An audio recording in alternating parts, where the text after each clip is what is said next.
Bismillahirrahmanirrahim. Assalamu alaikum dear students. Today we will discuss a topic error and uncertainties. तो students आज का जो हमारा टॉपिक है वो है एरर एंड अनसर्टिनिटी का। तो स्टूडेंट्स इस यूनिवर्स में अगर हम देख लें तो कोई भी चीज़ सर्टेन नहीं है, उसमें लाजमी कुछ ना कुछ अनसर्टिनिटी पाई जाती है। तो आज हम इस टॉपिक को थोड़ा सा डिटेल से पढ़ते हैं कि एरर हमारे पास क्या है, एरर क्यों आता है। तो स्टूडेंट्स एरर जो है इसको मैं यहाँ पर इसकी डेफिनेशन लिखूँ, the difference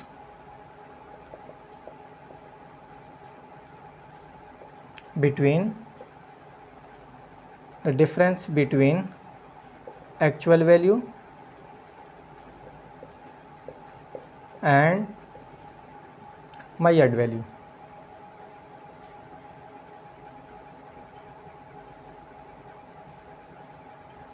the difference between actual value and measured value, इसको क्या कहते हैं स्टूडेंट्स? हम इसको हम कहते हैं एरर। तो एरर जो होता है स्टूडेंट्स, ये याद रखें, error is equal to least count के इक्वल होता है।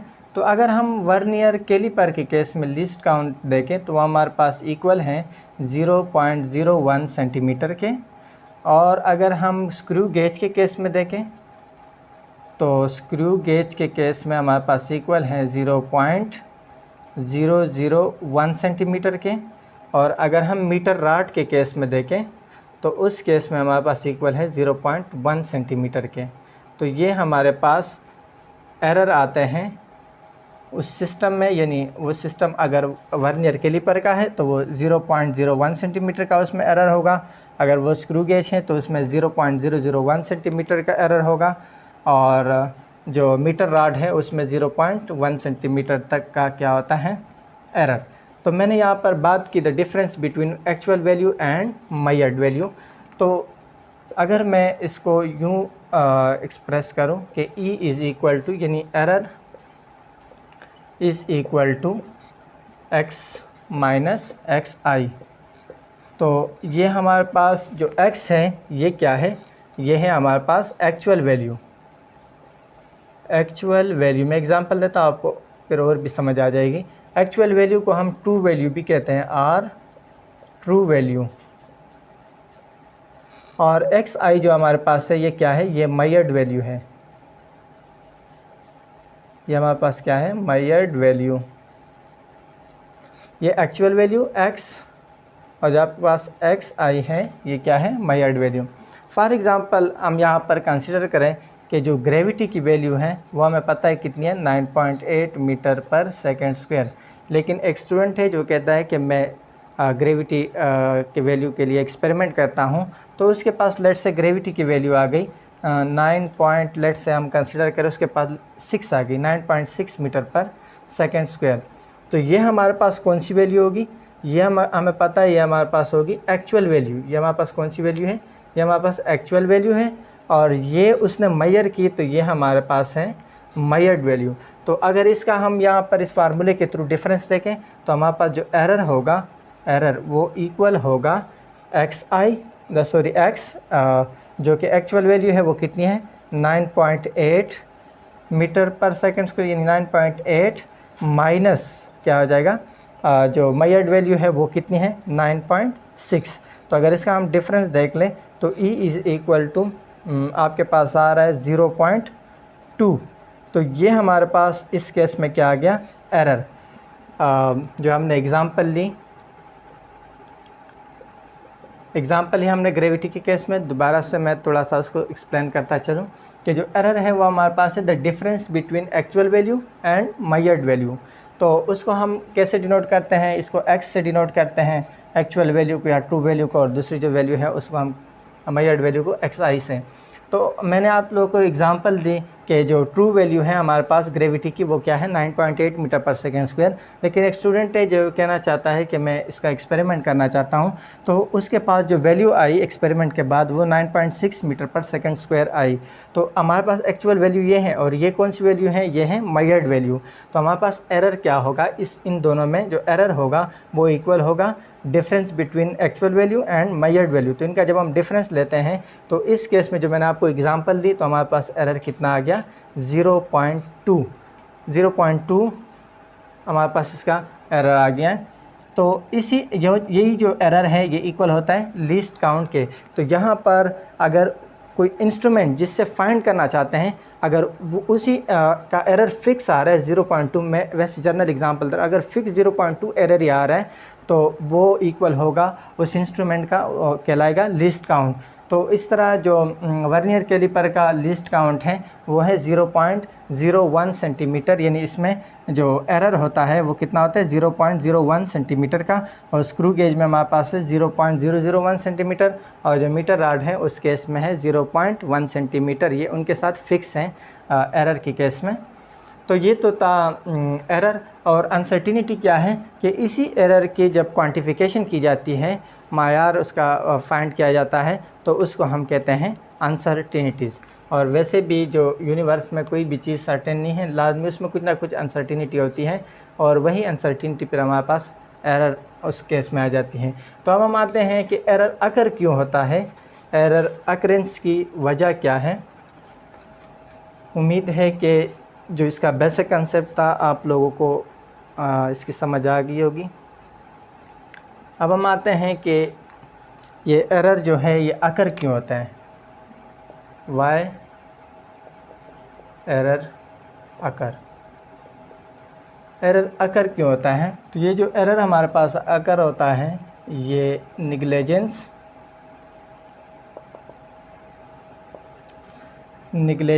और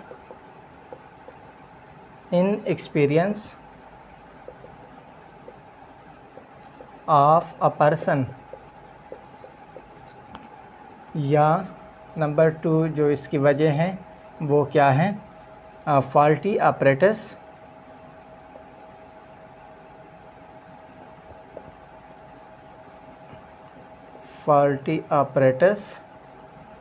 और नंबर 3 जो इसकी वजह है वो है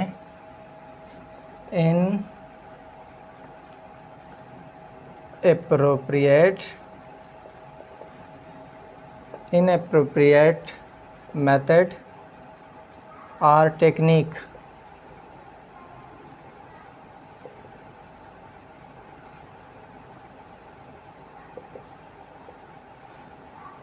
तो ये हमारे पास जो एरर अकर होता है ये किन की वजह से होता है, निग्लिजेंस, कोई चीज़ आप निगलेक्ट कर रहे हैं, या इनएक्सपीरियंस ऑफ अ पर्सन, एक पर्सन है जिसके पास का एक्सपीरियंस ही नहीं है कि कैसे, अगर फॉर एग्ज़ाम्पल वो वर्नियर कैलिपर को यूज़ कर रहा है, किसी स्पेयर का वो डायमीटर को फाइंड करना चाह रहा है, तो क्या होगा अगर उसके पास एक्सपीरियंस ही नहीं है और उसको ऑपरेटर्स के बारे में पता ही नहीं है, तो उसके पास क्या आ रहा होगा, एरर। एक तो ये वजह है।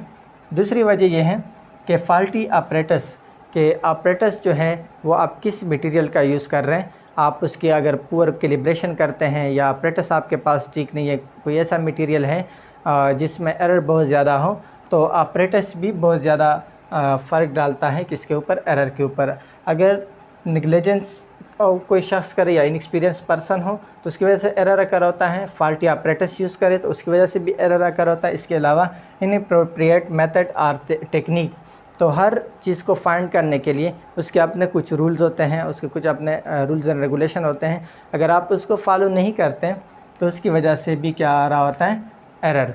तो ये एरर की कुछ टाइप्स नहीं थी, बल्कि एरर क्यों आता है, तो ये 3 मेन वजह हैं एरर आने की, यानी निग्लिजेंस और experience of person for using a faulty operators और इनएप्रोप्रिएट मेथड और टेक्निक। तो हम आते हैं टाइप ऑफ एरर की तरफ के एरर की कितनी टाइप्स है और उसको थोड़ा बहुत इंडिविजुअली स्टडी कर लेते हैं। तो स्टूडेंट्स एरर की 3 टाइप्स हैं, there are 3 types of error. Number first जो है उसको हम कहते हैं पर्सनल एरर,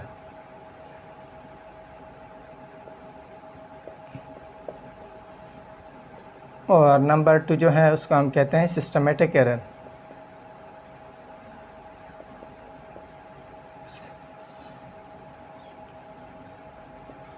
सिस्टमेटिक एरर, और जो हमारे पास नंबर 3 है, ये फर्स्ट पर्सनल एरर, दूसरा जो है वो सिस्टमेटिक एरर, और नंबर 3 जो है उसको हम कहते हैं रैंडम एरर। Random error. तो जो स्टूडेंट्स पर्सनल एरर होता है, ये कोई पर्सन है, यानी वही बात जो इनएक्सपीरियंस पर्सन हो, अगर उसको वो कैलिब्रेट नहीं कर सकता अच्छे तरीके से, अगर फॉर एग्ज़ाम्पल वो वर्नियर कैलिपर को यूज़ कर रहा है और किसी स्फेयर का वो डायमीटर फाइंड करना चाहता है, तो क्या होगा कि अगर उसकी कैलिब्रेशन ठीक तरीके से नहीं करता, इस तरह का वो होता है, ये कोई स्फेयर है, ये वर्नियर कैलिपर है, लेट्स से हमसे यहाँ ठीक तरीके से नहीं बना लेकिन कुछ इस तरह का होता है, तो उस एरर को हम कहते हैं, जो पर्सन की वजह से अकर हो, उसको हम कहते हैं पर्सनल एरर। और सिस्टमेटिक एरर कौन सा है, यानी ऑपरेटर्स आप कौन सा यूज़ कर रहे हैं और उसमें कितना एरर है। फॉर एग्ज़ाम्पल अगर आप यूज़ कर रहे हैं स्क्रू गेज यूज़ कर रहे हैं, तो स्क्रू गेज में जो एरर आ रहा होता है सिस्टमेटिक, वो इक्वल है 0.001 सेंटीमीटर के। अगर आप वर्नियर कैलिपर यूज़ कर रहे हैं तो उसमें इक्वल होगा 0.01 सेंटीमीटर के। अगर आप मीटर रॉड यूज़ कर रहे हैं तो उसमें 0.1 सेंटीमीटर का सिस्टमेटिक एरर होगा। तो कोई भी ऑपरेटर्स जब आप यूज़ करते हैं तो उसका एक अपना एरर होता है जिसको हम कहते हैं सिस्टमेटिक एरर। और इसके अलावा रैंडम एरर जो है, ये अगर आप बार बार एक एक्सपेरिमेंट कर रहे हैं और बार बार आपके पास डिफरेंट वैल्यूज़ आ रही हैं, तो इसको हम कहते हैं रैंडम एरर। और इसको मिनिमाइज़ किस तरह किया जाता है, इसको मिनिमाइज़ इस तरह किया जाता है कि आप बहुत सारी वैल्यूज़ ले लें और उनका एवरेज ले लें, तो आपके पास तकरीबन एक वैल्यू आ जाएगी और वो इक्वल होगी जो आप फाइंड करना चाहते हैं। तो इसकी मैं आपको एक एग्ज़ाम्पल दे दूं, जो रैंडम एरर है इसकी मैं आप लोगों को एक एग्ज़ाम्पल दे दूं। फॉर एग्ज़ाम्पल एक हॉर्स है, लेट्स से ये इसको हम कहिए हॉर्स है। अब इसको ये जो यहाँ से यहाँ तक जो डिस्टेंस है इसको हम कंसीडर करें, ये है 1 किलोमीटर।